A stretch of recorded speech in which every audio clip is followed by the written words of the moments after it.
할렐루야. 간수가 등불을 달라며 뛰어들어가 무서워 떨며 바울과 실라 앞에 엎드리고 그들을 데리고 나가 이르되 선생들이여 내가 어떻게 해야 구원을 받으리까 하거늘 이르되 주 예수를 믿으라 그리하면 너와 내 집이 구원을 받으리라고 주의 말씀을 그 사람과 그 집에 있는 모든 사람에게 전하더라. 아멘. 감사합니다. 2024년 대구 부활절 연합예배가 얼마 전 성대하게 또 정말로 스마트하게 진행이 되었습니다. 그때에 봉산성결교회의 최성주 목사님께서 준비위원장으로 섬기시고 또 지난 3월 한 달 동안 있는 준비기도회에서 봉산성결교회 여러 성도님들이 나와서 주차 또 안내하는 모습들이 참으로 감동적이었습니다. 그때 그걸 보면서 생각하기를 봉산성결교회가 역사만큼 참 역량 있는 교회구나 이 생각을 하고 감사했습니다. 이 귀한 교회의 중추적인 역할을 맡은 제3남전도의 헌신예배에 함께함을 정말 감사드립니다. 저는 오늘 이 주어진 본문의 말씀인 성경 본문과 하나님이 역사하신 한국교회의 이야기와 또 저희의 경험을 중심으로 다름이면 됩니다 라는 제목으로 여러분과 함께 말씀을 나누기를 원합니다.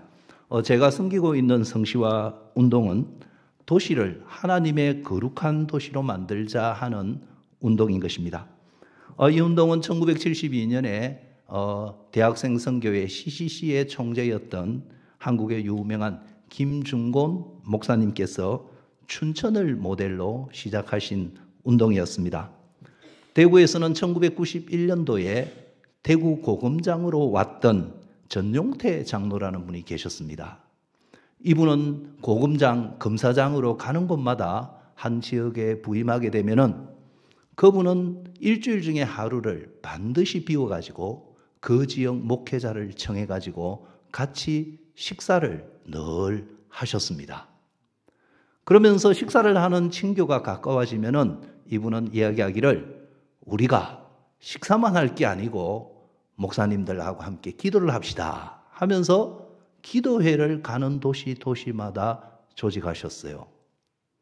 그리고 그 김중곤, 그 전용태 장로께서 대구의 몇몇 교역자들을 중심으로 이 도시를 위하여 기도하는 운동을 시작했고 그것이 24년째 이어져서 성시와 운동본부가 되었고 또 성시와 운동 수요 기도회가 되었습니다. 우리 성시와 운동본부에 나오고 수요 기도회에 나오게 되면 여러분이 받는 첫 번째 기도 제목은 이겁니다. 이 도시가 기독교인의 25%, 최근에는 100만 성도가 되게 하여 주시옵소서 이렇게 20수년째 기도하고 있습니다. 제가 사무총장으로 이곳에 부임한 다음에 이분들이 드리고 있는 기도가 현실적으로 어떤 기도인가 하는 걸 한번 생각을 해봤습니다. 대구가 약 6% 정도에서 7%가 안 되는 사람이 있다고 합니다. 25%라면은 말하자면은 거의 4배인 것입니다. 100만 성도는 4배를 넘어서는 성도들이 대구 교회를 채워야 한다는 것입니다. 즉 지금 1600교회 정도의 교회가 대구 지역에 있는데 이 교회들이 모든 교회가 한 교회도 예외가 없이 어떻게 교회가 4배 이상으로 부흥해야 된다는 겁니다. 여러분이 교회가 250명, 300명 모이는 교회라면 반드시 1000명이 모이고 지금 한 2000명을 조금 넘는 교회들은 몽졸이 예외 없이 1만 명이 되어야 되는 그런 역사인 것입니다. 한두 교회가 아니고 대구에 있는 모든 교회들이 지금보다도 4배 이상으로 확 성장하고 대구에 있는 시민들이 교회로 물밀듯이 몰려와야 이 역사가 이루어지는 게 아니겠습니까?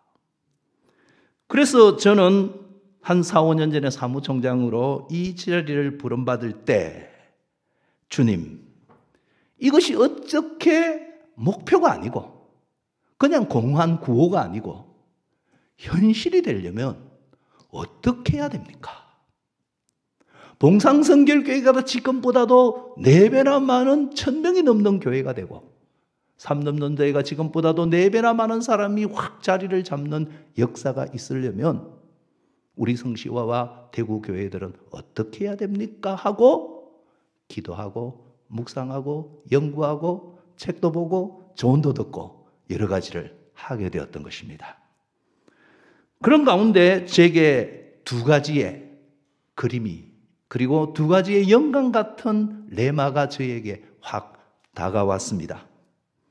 그 첫 번째가 제가 우연히 그 기도 가운데 한 그림을 보았습니다. 푸른 나무들이 우람들이 서 있는 큰 숲이었습니다. 아마 제가 평소에 생각하기를 성시화 운동을 처음 시작한 김중곤 목사님이 민족의 가슴마다 그리스도를 심어 이 땅에 푸르고 푸른 그리스도의 계절이 오게 하소서. 이렇게 대학생들과 성시화와 주변 분들에게 구호를 했고 그것이 많이 이루어진 때에 우리가 살고 있습니다.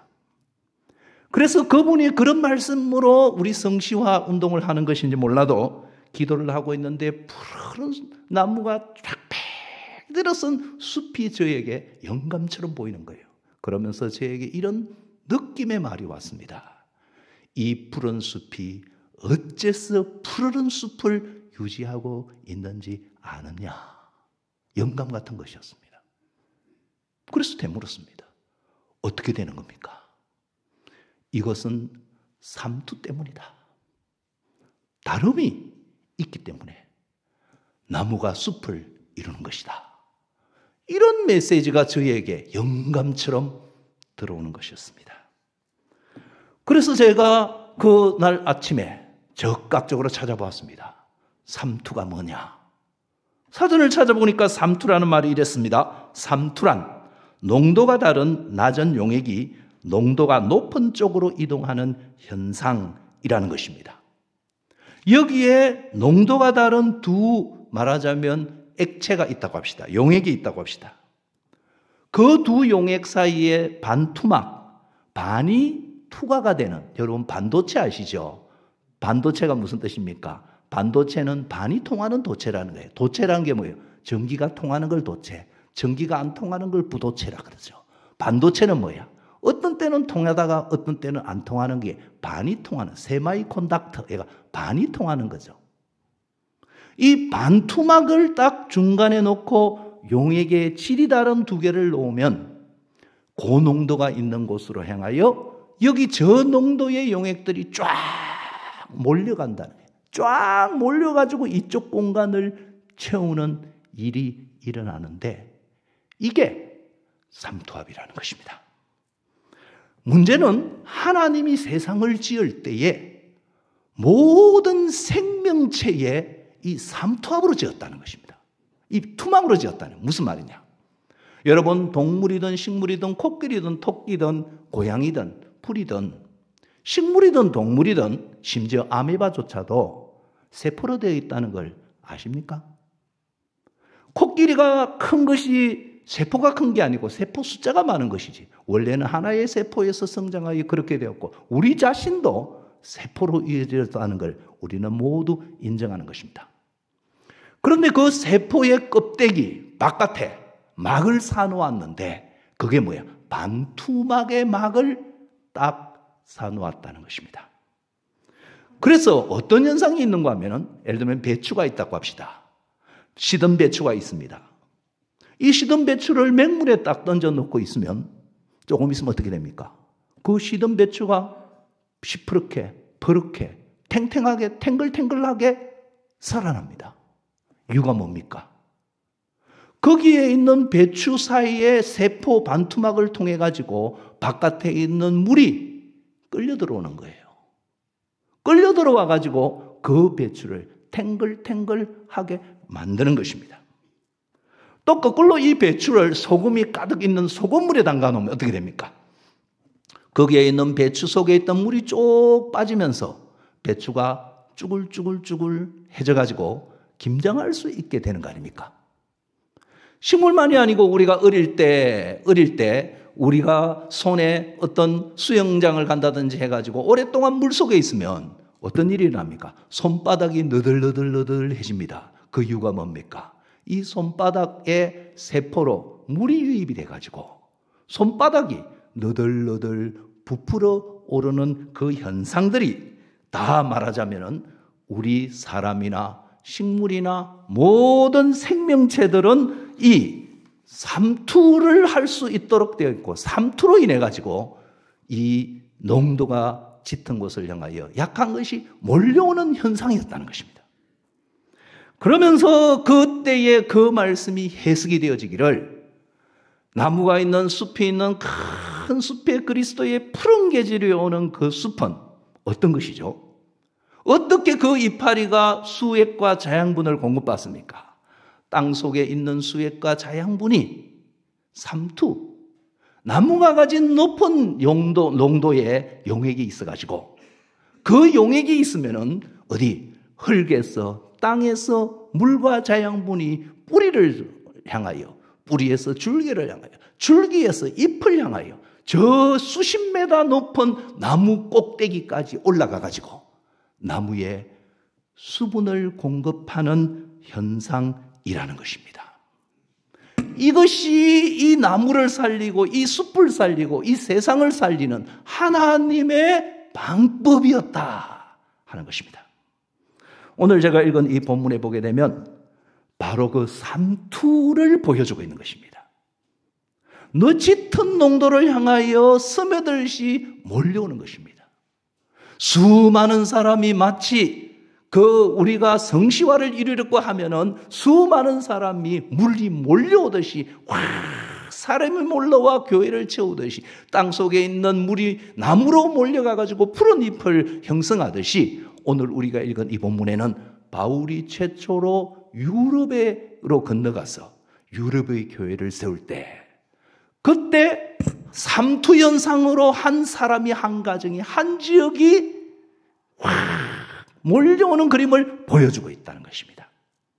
오늘 우리가 읽은 29절에 보면 이렇게 말합니다. 간수가 등불을 달라 하여 뛰어들어가 무서웠던 바울과 실라 앞에 엎드리고 그들을 데리고 나가 이르되 뭐랍니까? 선생들이여 내가 어떻게 해야 구원을 받으리까? 이야 부럽습니다. 여러분 오늘날도 우리의 사회에서 여러분의 주변에 있는 분들이 여러분의 장로님, 여러분의 집사님들이 계시는데 여러 주변에 있는 분들이 우리에게 이렇게 물어오면 우리가 얼마나 좋겠습니까? 선생님, 예수를 믿으려면 어떠면 됩니까? 교회 나가 신자가 되고 싶은데 어쩌면 좋겠습니까? 이렇게 물어오면 우리가 얼마나 행복하겠습니까? 그때 바울이 유명한 말을 합니다. 주 예수를 믿어라. 그리하면 너와 내 집이 구원을 얻으리라. 그렇죠? 거기에 예수를 믿는 너희가 구원을 받으려면 예수를 믿으면 된다. 그러면 너만이 아니고 너희 집도 구원을 받는다. 그렇지 않습니까?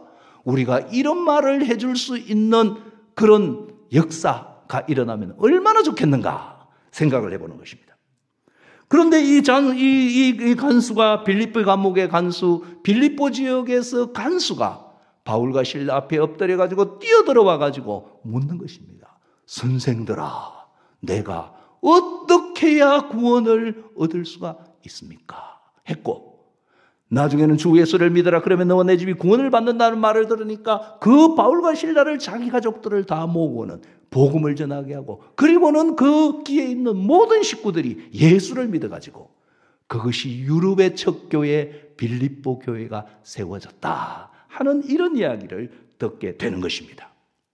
여러분 우리는 물어보는 것입니다. 왜 그 간수가 그렇게 바울과 실라를 향하여 달려와 엎드려가지고 그리고는 내가 어떻게 해야 구원을 얻겠느냐고 물으며 그 복음으로 교회로 바울을 향하여 달려오는 역사가 있었겠느냐는 것입니다. 그것은 한마디로 말하면 달랐기 때문이다. 달랐기 때문에. 여러분 우리가 아는 대로 사울 27절을 한번 보십시오. 27절에 보면은 큰 지진이 난 다음에 간수의 행동이 나옵니다. 한번 읽어봅시다. 다 같이요. 시작. 간수가 자다가 깨어 옥문들이 열린 것을 보고 죄수들이 도망한 줄로 생각하고 칼을 빼어 자기를 하거늘. 여러분 보세요. 빌립보 감옥에 지진이 일어납니다. 물론 하나님의 역사였지만 이 사람은 뭐야? 졸고 자고 있었기 때문에 바깥에 무슨 일이 있는지도 몰랐던 거예요. 빌립보 감옥의 간수가 자고 있었습니다. 막 흔들림이 일어나는 거예요. 깨었습니다. 깨자마자 본능적으로 그가 본 게 하나가 있었습니다. 그게 뭡니까? 옥문을 본 거예요. 그런데 옥문이 어떻게 되면 활짝 열려 있는 거예요. 활짝 열리자마자 그에게 생각 하나가 착 찾아옵니다. 그게 뭡니까? 죄수들이 다 도망갔다 생각이 난 거예요. 그리고 그게 분명하고 확신이 있기 때문에 그는 뭐예요? 검사도 안 해보고 바로 행동을 하나 옮깁니다. 그게 뭡니까? 칼을 빼가지고 목에 갖다 대고는 팍 자빠져가지고 자결 하려고 했단 말이에요. 그렇지 않습니까? 왜 그가 확인도 안 하고 바로 칼을 빼가지고 죽고 사는 건 중대한 결정인데 목에 칼을 빼고 그 자리에서 자결을 하려고 하는 이유가 무엇이겠습니까? 그것은 확신했기 때문입니다. 무슨 말입니까? 빌립보 감옥의 간수를 한두 해 한 것이 아니고 오랜 기간 간수였다고 봅시다. 간수는 수많은 죄수들을 보아왔을 겁니다. 죄수들을 보면서 죄수들의 특징은 뭡니까? 죄수들은 항상 도망가려고 한다 이거야. 그래서 죄수들은 뭐야? 옥에 문을 꼭 닫아놔야 되고 부엌에 문을 닫아놔도 불안하니까 바울과 실라처럼 그 발에 쇠고랑을 채워놔야 되고 그래도 무슨 수를 써도 도망가려고 하니까 사람을 주어가지고 지켜야 되는데 직업적으로 지켜야 될 사람이 필요한 존재가 죄수들이고 내가 그 일을 한다고 하는 것이죠. 무슨 말입니까? 이 바울과 실라를 비롯한 이 빌립보 감옥의 간수는 자기의 아는 상식, 자기가 이때까지 보아온 모든 죄수, 그가 경험한 모든 죄수라는 인간은 한결같이 기회가 있으면 도망가고 기회가 없으면 기회를 만들어서 도망을 가고 그래서 닫아놔도 도망가고 묶어놔도 도망가도 지키고 있어도 언제 도망갈지 모르는 존재가 죄수들이 아닙니까? 그런데 뭡니까? 문이 퉁 열린 거야. 자도 그냥 감옥이 퉁 열린 거야. 그는 확신한 겁니다. 두 번 생각할 여유가 없는가? 끝났다. 내가 문책을 피할 길이 없다. 해가지고 바로 죽자고 하는 거예요. 그런데 그때 그 안에서 소리가 들립니다. 보니까 나옵니다. 바울이 크게 소리 지릅니다. 여보시오! 이럽니다. 네 몸을 상하지 마라. 스톱! 우리가 다 여기 있어. 우리가 하나도 없이 여기 다 있어. 이래 된 거예요. 그러니까 그 죄수가 29절에 등불을 탁 취해가지고는 안으로 딱 뛰어들어가는 거예요. 그리고는 바울과 실라가 그 자리에 있는 걸 딱 보고는 어떻게 됩니까? 우와. 뭐랍니까? 무서워 떨었다는 거예요. 우와. 왜 무서워 떨었겠습니까? 자기의 상식, 자기의 인생관, 자기의 가치관, 자기가 알고 있는 인간이라는 게 와장창 다 무너진 거예요. 완전히 자기가 상식이라고 생각하고 자기가 이것이 인간이라 생각하고 이것이 죄수라 생각하고 이것이 사람이라고 생각하고 있는 그 기존관념이 그 순간 와장창 팍 무너진 거야. 그러니까 어떻게? 무서웠다. 우와. 그 다음에 뭐야? 팍 자빠진 거야. 엎드려졌다는 거야. 그리고는 데리고 나가 물습니다. 뭐라 합니까? 선생들이요. 선생들이요. 이 선생이 뭡니까? 내보다도 앞선 사람들 아닙니까? 내가 이 정도인데 당신은 이만큼 하기 때문에 내가 모르는 경지를 알고 있는 분이요. 하면서 뭐예요? 뒤이어서 내가 어떻게 해야 구원을 받으리까? 구원이 뭡니까? 빠져 있는 거예요. 늪이나 수렁에 빠져가 죽어가고 있는 거예요. 그런데 저 사람들은 어디? 나와는 다른 경지, 다른 수준에 서 있어가지고 나는 물속에 빠졌는데 저 사람은 육지에 있고 저 사람은 보트에 있는데 나는 바다에 있어. 허우적거리고 있는데 나와는 다른 세계, 다른 경지에 있는 분이구나. 그래서 내가 어떻게 하면 당신들처럼 건짐을 받고 당신들처럼 될 수가 있겠습니까? 하고 물어봤다는 것이에요. 그것은 뭡니까? 다름이었다는 거예요. 다름이었다. 질적으로 달랐다는 거예요. 이 인간은 다른 이때까지 내가 보던 인간과는 전혀 다른 인간인 거야. 내가 알고 있는 상식이 그 사람 앞에는 무너지는 거야. 인간이 될 수 있나? 다 자기중심적이지, 자기 이익을 위해 사는 거지. 그런데 이 인간은 뭐야? 내가 알던 세계에 뻥 구멍을 내고 새로운 세계를 보여주는 것이었다는 것입니다. 여러분, 한국교회가 세계에 유례가 없는 부흥성장을 이룬 교회라는 걸 아십니까? 한국교회의 조선시대에 1800말경에 조선시대에 이 땅을 찾았던 선교사들, 그분들은 정말 당시 세계 사람에게는 바울처럼 이해할 수 없는 뻥 뚫린 구멍이었다는 것입니다. 여러분, 언더우드가 교회를 세운 다음에 이 땅에 두 번째 교회를 세운 사람이 1892년에 무어 선교사였습니다. 그분은 서울의 곤당골이라는 곳에 교회를 세웠는데 당시의 조선시대에 신분 제도가 차별이 엄청나게 극심했습니다. 양반, 중인, 상민, 그리고는 밑에 천민이라가 7천민이라 해가지고 7종류의 이거는 말도 못하는 천민이 있었다는 거예요.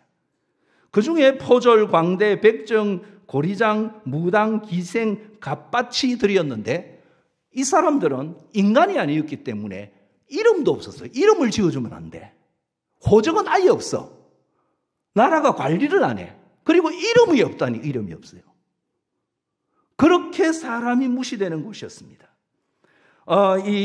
그런데 그 곤당골 근처에 백정한 사람이 살았는데 자기의 어린 아이가 똑똑했어요. 그래서 이 무어 선교사가 곤당골 옆에 학당을 세우니까 교회를 보내는 게 아니고 거기 가서 배웠어. 네가 못 배운 서름을 좀 극복하라고 자기 아이를 보내었던 거예요. 그런데 이 백정이 그 아이들이 학교를 가고 있는데 그 백정이 그 동학혁명이 한창일 그 전후에 굉장한 콜레라가 만연하는데 콜레라가 걸려가지고 죽어가게 된 거야. 그러니까 그 무어 선교사가 있는 학당을 다니던 봉출이란 아이가 그 무어 선교사에게 이야기해가지고 그 무어 선교사가 의사를 데리고 왔어요. 그 사람이 누구냐 하면은 에비선이었는데 이 에비선은 바로 고종 황제의 주치의였던 것입니다. 백정이 지금 콜레라가 걸려 죽어가고 있는 거야. 그런데 이 무어 선교사가 의사를 데리고 왔는데 누구를 데리고 왔느냐 하면 황제, 고종 황제의 주치의를 가마를 태워가지고 백정 동네에 온 거예요. 놀랄 일이었죠. 백정들이 놀랬습니다. 황제 임금님을 만지는 의의 손으로 이 백정을 만져주는 거예요. 그리고 이 콜레라가 나을 때까지 정기적으로 방문하면서 이 백정을 치료해 주게 되었습니다. 그랬더니 이 백정이 그 예배에 낫게 되자, 병에서 낫게 되자 교회를 나가기 시작했습니다. 교회를 나오니까 어떤 일이 일어났습니까? 세례를 받으려고 하니까 거기에 있던 곤당골 교회에 난리가 났습니다. 양반이 중심된 교회였거든요. 그래서 그 양반이 우리는 백정과 함께 예배를 드릴 수 없다 해가지고 교회를 안 나오는 거야. 그리고는 자기들끼리 모여가지고 교회를 분립해가 홍문동 교회라는 교회를 분립해 나갑니다. 그런데도 선교사님은 그것을 견디면서 계속 그 백정을 돌봐주기 시작했습니다. 백정이 예수를 믿고 열심히 신앙생활합니다. 그랬더니 누가 오느냐면 백정들이 막 몰려오는 거야. 백정들이 가득한 교회가 됐어요. 그래서 나중에 홍문동 교회가 다시 돌아와가지고 교회가 합쳐가지고 성동교회가 되었고 1911년에 그 성동교회에 최초의 장로님 투표를 했는데 누가 됐느냐니까 그 백정, 거기에 있는 백정이 그 백정이었던 그 사람이 바로 그 교회의 첫 번째 장로가 되게 되었다는 것입니다. 보십시오. 그 당시에 사람들에게 그 조선에 온 선교사들은 너무나도 다른 인간이었습니다. 그렇지 않습니까? 5,000년, 500년 조선 역사상, 아니 5,000년 역사상 그런 류의 사람을 보지를 못했던 것입니다. 그러자 백정들이 확 몰려오고 낮은 지위에 있던 신분의 우울함을 있던 사람들이 선교사들에게 몰려오기 시작해서 교회를 세우게 되었습니다. 여러분, 또 다른 이야기 하나가 있습니다. 1901년이었습니다. 황해도 평산에 간바위골 교회라는 게 있었는데 이 교회가 예배를 마치고 난 다음에 은혜를 받아가지고 여성들을 다 보내고 부인들을 다 보내고 남성교회, 남자들만 모여가지고 중요한 역사적 결의를 네 가지를 한꺼번에 하게 되었습니다. 그게 뭐냐면 4가지입니다. 첫째로 1901년입니다. 우리는 오늘부터 아내를 구타하지 않는다. 아내를 안 때린다는 거예요. 옛날에는 어땠습니까? 1일 여 3타. 하루에 여자를 3번 안 때리면 꼬리가 달려가지고 꼬리가 7개 돼가지고 야시가 돼가 뒷산이 올라간다. 여자는 하루에 3번씩 때려야 된다. 1일 여 3타. 아십니까? 오늘부터 우리는 마누라와 겸상을 한다. 이때까지는 어쨌는데 남자들이 밥 먹고 나면 남은 찌끄레기 가지고 저 정지에 가가지고 부엌 가가지고 먹었지. 함께 밥 먹은 게 없어. 우리 어머니만 해도 옛날에 청도에 있을 때 보면 농사 지으러 같이 따라가 보면 남자들이 떡 모여 있으면 내보다도 엄마보다 어린 조카들이 아줌매 물 하면 우리 어머니가 무슨 종처럼 물 막 뜯어 바치고 다 먹고 난 찌끄레기 가지고 부엌에서 식사하더라. 어린 제가 볼 때는 이상하더라고. 그리고 오늘부터 우리는 마누라에게 하대하는 말 대신 경어를 쓴다. 오늘 이 결정이 동네 사람이 아무리 흥을 부더라도 우리는 끝까지 간다. 여러분, 이게 뭐 대단한 결정입니까? 그런데 이게 당시로서는 혁명적이었습니다. 당시로는 상상도 못하는 혁명적인 거요. 그야말로 조선 500년간 한반도 고조선부터 5000년 역사간 없는 일들이 교회에 있었습니다. 그렇게 되면 어떻게 됩니까? 여자들이 교회로 막 몰려왔습니다.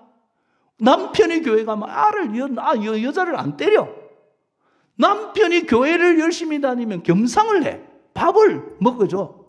남편이 교회 나가면 막 말을 막 무식하게 막 이래 괴롭히는 게 아니고 인간 취급을 해주는 거예요.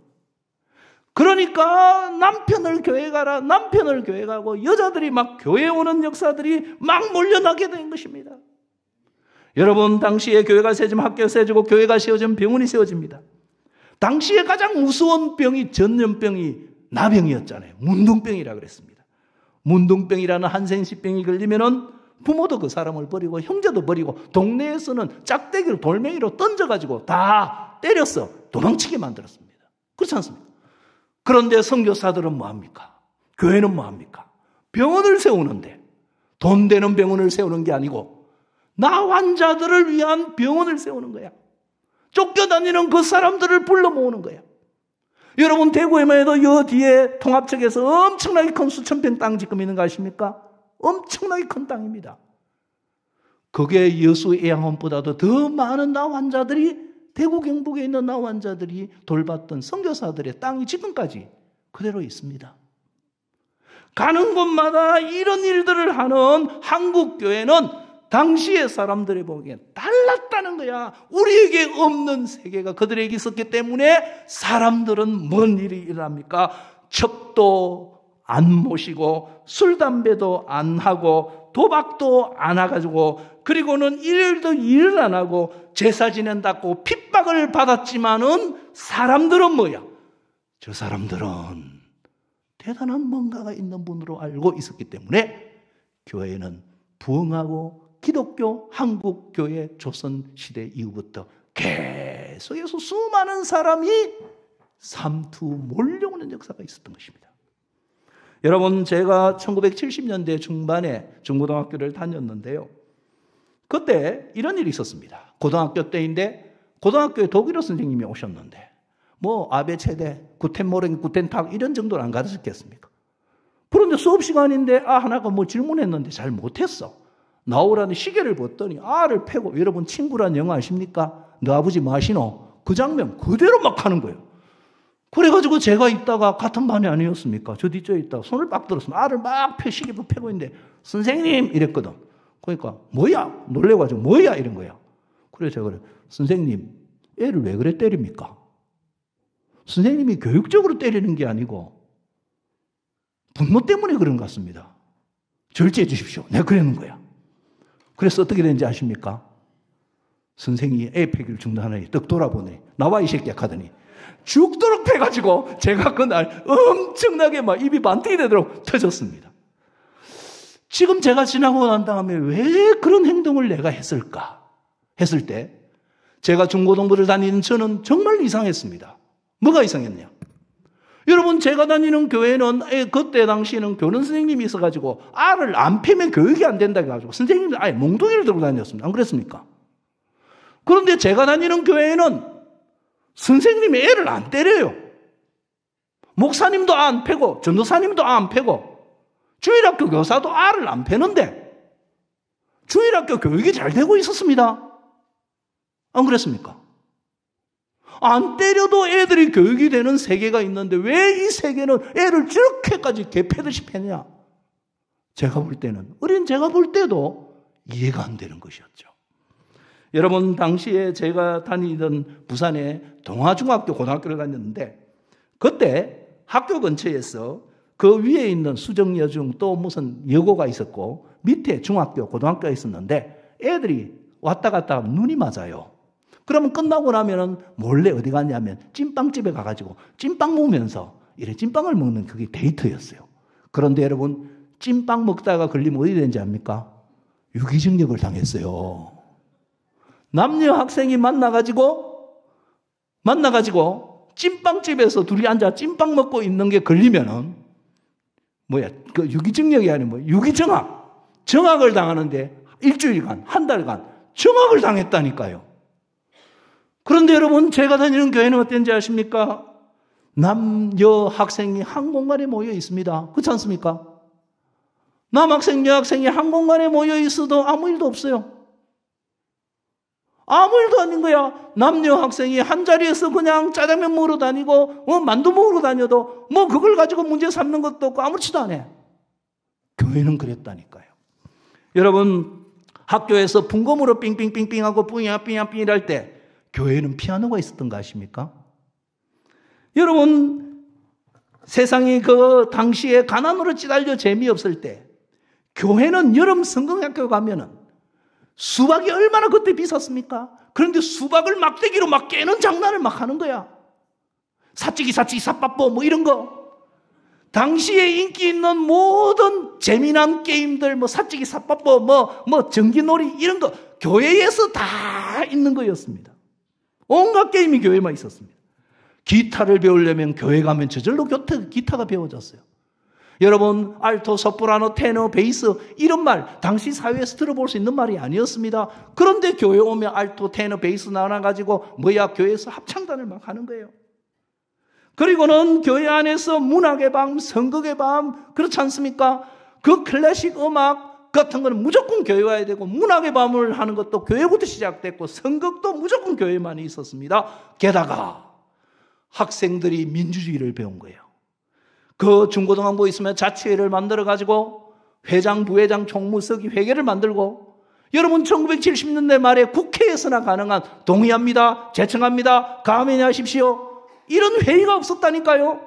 그런데 교회는 중고등부 아이들이 동의합니다, 제청합니다, 감행하십시오 이런 식으로 회의를 했던 것입니다.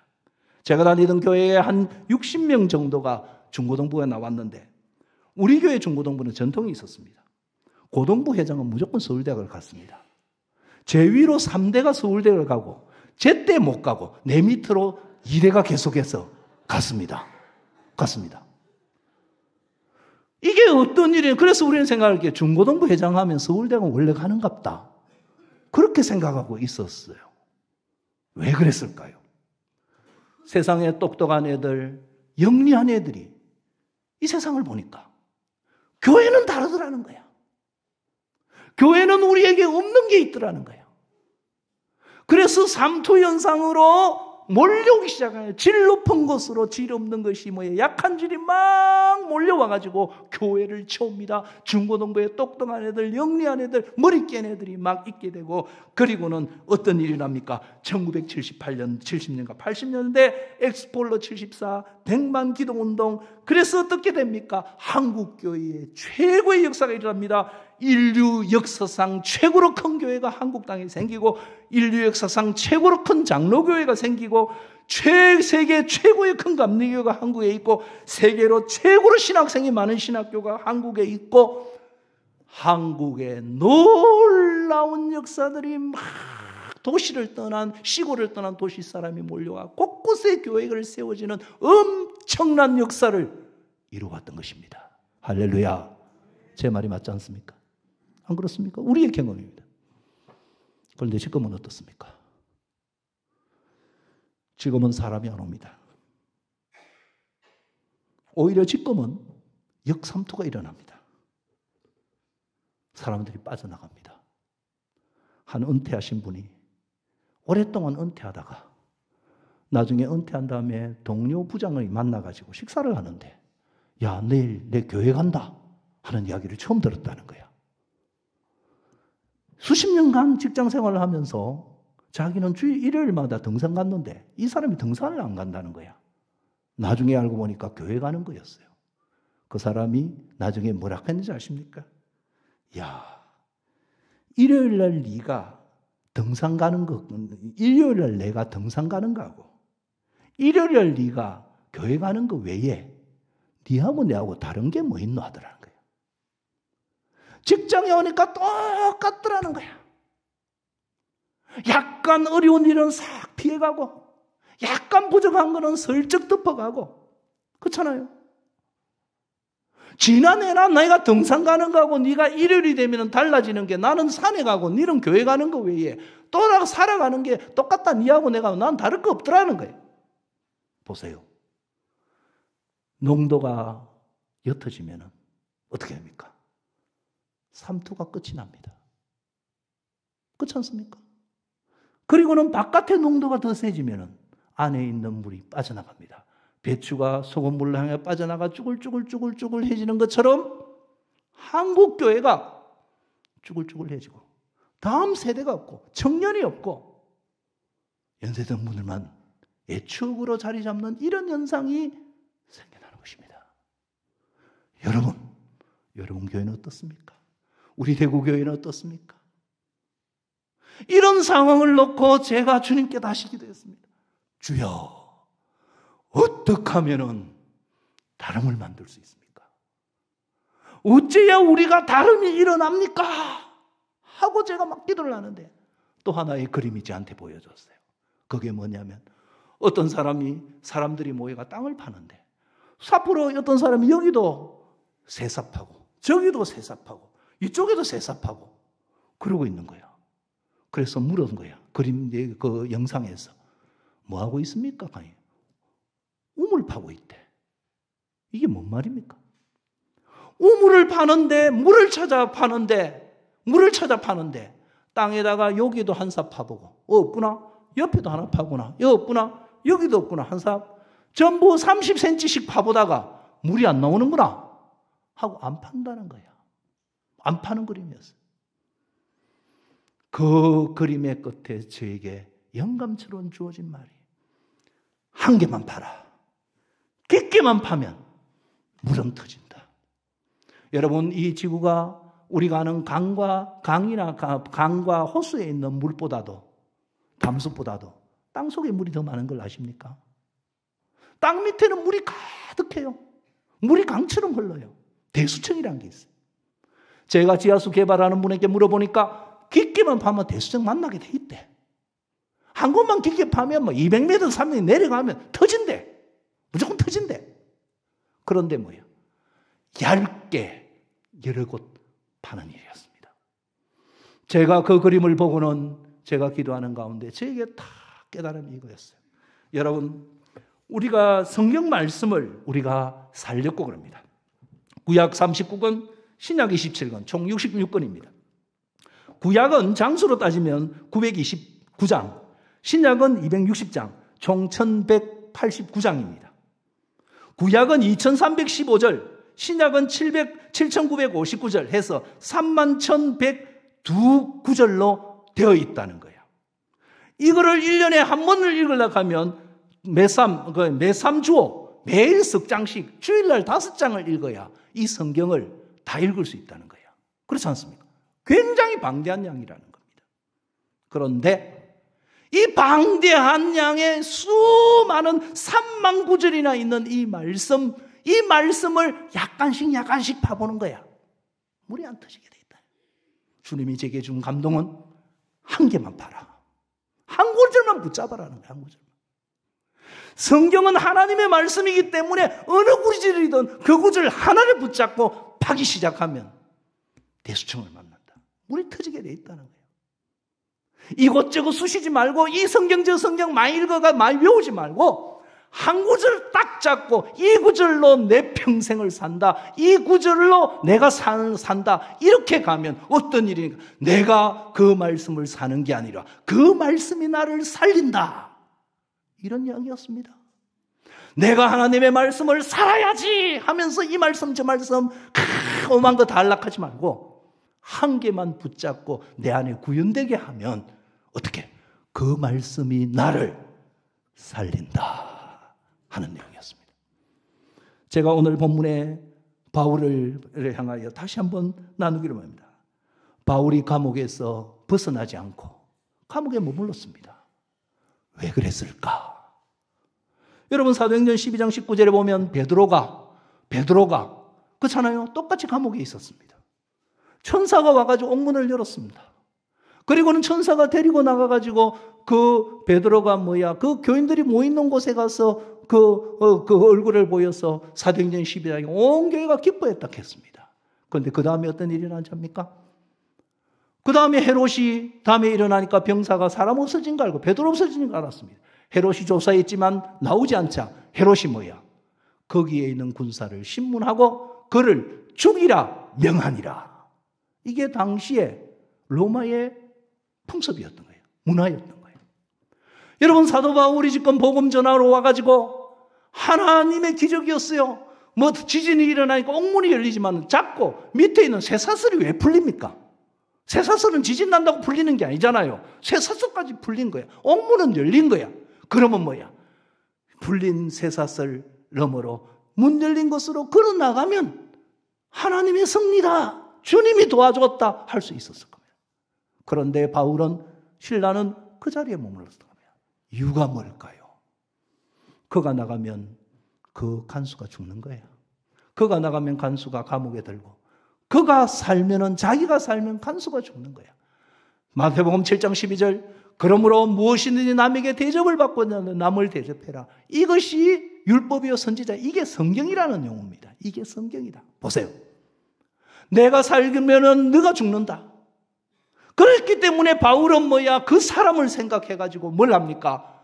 자기가 감옥에 그대로 있기를 선택했다는 거예요. 마태복음 7장 12절 말씀을 실행했다는 거예요. 그게 그 사람이 지진 보고 놀라서 예수 믿은 게 아닙니다. 자기를 위하여 자기가 죽을 위치에 있는 이 감옥을 견디면서 나를 살리려고 이 사람이 이렇게 해주는구나. 여러분 그것은 이때까지 알아내지 못한 인생이었기 때문에 그 앞에 엎어져서 선생들아 내가 어떻게 해야 구원을 얻으리까 하는 것이었습니다. 여러분 저도 하나님의 말씀대로 성경의 많은 말씀을 읽었습니다. 다 내려놓고 한 개만 잡고 삽니다. 딱 한 개만 하려고 합니다. 그게 오늘 이 마태복음 7장 12절 말씀입니다. 제가 성시와 사무총장이 되자 주변에 있는 목사님들, 선배님들, 임원들이 저에게 말을 했습니다. 사무총장이 할 일이 뭔지 아느냐 하더라고요. 뭡니까? 했더니 이 단체가 잘 되려면 후원을 받아와야 돼. 네가 후원을 받아와야 된대. 교회마다 다니면서 노예마다 다니면서 후원을 받아오라는 거야. 그게 사무총장의 제일 큰 일이다. 이래 된 거예요. 그때 제가 생각했습니다. 내가 교회마다 찾아가면 목사님들 얼마나 부담스러워 하겠노. 저게 또 얻으러 왔구나. 얻으러 온 사람이 얼마나 많은데 거지도 오고 그렇지 않습니까? 선교사도 오고 거기에 있는 성시와까지 오는구나. 얼마나 부담스럽겠습니까? 그래서 저는 결심했습니다. 반대로 한다. 나는 돈 얻으러 가지 않는다. 돈 주러 간다. 이런 생각하고 내가 할 일은 돈을 모으는 게 아니고 나는 돈을 잘 쓰는 사람으로 살겠다. 여러분, 그래서 저는 한 번도 누구를 찾아가가지고 성씨와 후원해 주세요, 도와주세요 5년 동안 한 번도 한 적이 없습니다. 저는 오로지 하나만 관심이 있습니다. 어떻게 있는 돈을 잘 써볼까? 어떻게 있는 돈을 잘 써볼까? 결과가 어땠는지 아십니까? 제가 지금 5년째 버티고 있습니다. 얼마나 잘한다고 했는지 제가 지금 5년 전에, 4년 전에 왔던 그 월급의 3배를 받고 있습니다. 3배를 했자 많지는 않지만 3배를 기쁘게 주시더라고요. 그런데 우리 재정도 풍부해집니다. 어려움이 없습니다. 왜? 여러분, 우리 성씨와 기도해 보세요. 우리는 무조건 줍니다. 여러분은 기도회 가면 철학 기도하면 밥 줍니까? 우리는 막 모일 때마다 밥 주고, 뭐 컨퍼런스라든 세미나든 무조건 밥도 주고 떡도 주고 빵도 주고, 갈 때는 손에 뭔가 가득하게 들고 가도록 만들어줍니다. 이 돈이 어디서 나오나? 신경 쓸 거 없습니다. 막 줍니다. 여러분, 지난 2024년에 그 이제 자년 한 해를 통하여 성씨화가 이 대구 지역에 출산 돌봄에 문제가 있다는 이야기를 듣고 결심을 하나 했습니다. 출산 돌봄이 뜰 때까지 우리 성씨화 재정을 사용하게 해주자한 거예요. 그래서 컨퍼런스, 세미나, 지도처 청승, 세미나, 조찬, 호텔에서 하는 거지, 교회 나가는 거지, 서울 가는 거든지 무조건 성씨화 재정으로 다 쓰라.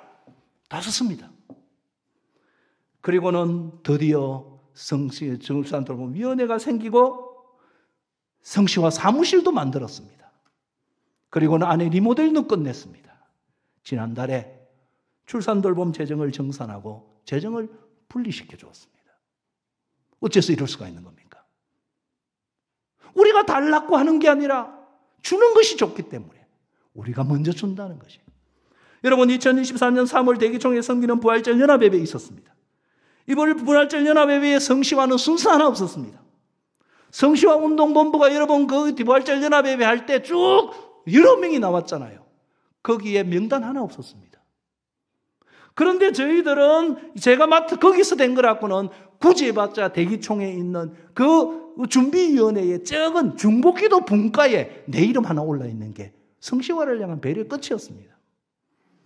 그런데 저희들이 한 달에 지난 3월 달에 3번의 성씨기도를 활용해서 부활절 연합예배를 섬길 뿐만 아니고 부활절 연합예배를 잘 준비해드리라고 요구하지도 않는 일을 막 해댔습니다. 그게 뭔지 아십니까? 통합적 목사님들을 모으고 대기총회에 있는 분들이 와가지고 부활절 설명하세요. 합동측에 있는 목사님을 모으고 통합측에 있는 목사님을 모으고 그리고는 찬양대 부활절 하는 찬양대 지도자들의 밥을 사고 그리고는 마중에는 대구 지역의 큰 50개 교회 지도자들을 모아가지고는 밥을 샀습니다. 전부 수성호텔 그래서 밥을 샀습니다. 우리가 이 일을 하는데 1330만 원이 필요했습니다. 헌금으로 들어온 돈은 773만 원이었기 때문에 약 6, 700만 원이 모자랐습니다. 모자람에도 불구하고 우리는 기쁘게 감당했습니다. 어떤 분에게 후원을 요청해 후원 주는 분을 받아가지고 식사를 하고 없을 때는 이사회 재정을 끌어쓰기도 하고 그래도 안 돼가지고 이번에 우리가 123만 마이너스 적자가 딱 난 거예요. 그리고는 지지난주에 성씨와 임원에 보고를 했습니다. 성씨와 임원들이 기가 찬 이야기를 합니다. 잘 하셨습니다. 내년에도 또 손해봅시다 하면서 박수로 팍 받아주는 거야. 다른 것입니다. 전부 다 자기 단체를 위하여 돈을 끌어오고 자금을 끌어오고 우리를 위하여 모으려고 하는데 우리는 주자, 쓰자. 한 번도 후원해달라고 우리가 공식적으로 공문 하나 보낸 거 외에 누구를 찾아가 전화 한 통 하지 않습니다. 그런데도 불구하고 우리는 풍성해지게 되는 겁니다. 저는 힘을 얻게 됩니다. 무슨 말입니까? 내가 마태복음 7장 12절 한 구절만 붙잡고 살아볼래 했더니 마태복음 7장 12절이 저를 살립니다. 그 말씀이 우리 성씨화를 살려주고 있는 것을 봅니다. 여러분, 이 세상에는 여러분 식당 하는 분들이 돈을 벌려고 식당을 합니다. 어떻게 있는 손님들에게 음식을 통해 가지고 주문해 있는 돈을 내가 좀 많이 모아볼까 합니다. 그런데 여러분, 성공하는 식당을 가보십시오. 손님이 식당에 왔다 가면서 야, 오늘 돈 벌었다 하는 식당이 있습니다. 아니, 이런 엄청난 맛있는 이런 화려한 음식을 어찌 이 돈으로 해냅니까? 하면서 있잖아요. 오늘 돈 벌었다. 이게 어떻게 10,000원으로 됩니까?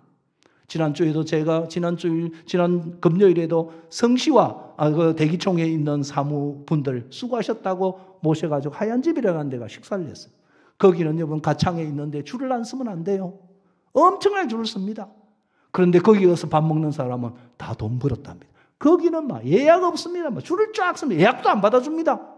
사람이 막 몰려오거든. 식당하는 사람이 손님에게 돈 벌려고 하지 말고 손님을 돈 벌게 해줘야지 결심을 하고 움직이기 시작하면 안 되는 것 같아도 됩니다. 하나님의 말씀은 안 되는 것 같은데 되게 합니다. 그것이 우리가 다르다는 것입니다. 할렐루야. 여러분, 대구 성시와는 거룩하다. 거룩이 뭡니까? 다르다는 거예요. 다르요. 하나님의 역사로 우리는 다른 이 도시를 거룩으로, 하나님의 거룩으로 바꾼다. 성시와는 거룩이란 말이 있는데 그것은 다르다는 거예요. 감사하게도 봉산 성결교회더라고. 고신도 아니고 통합도 아니고 성결교회더라고. 성결교회는 뭐야? 깨끗하기가 다르다는 거 아니겠습니까? 다르다. 다르면 됩니다.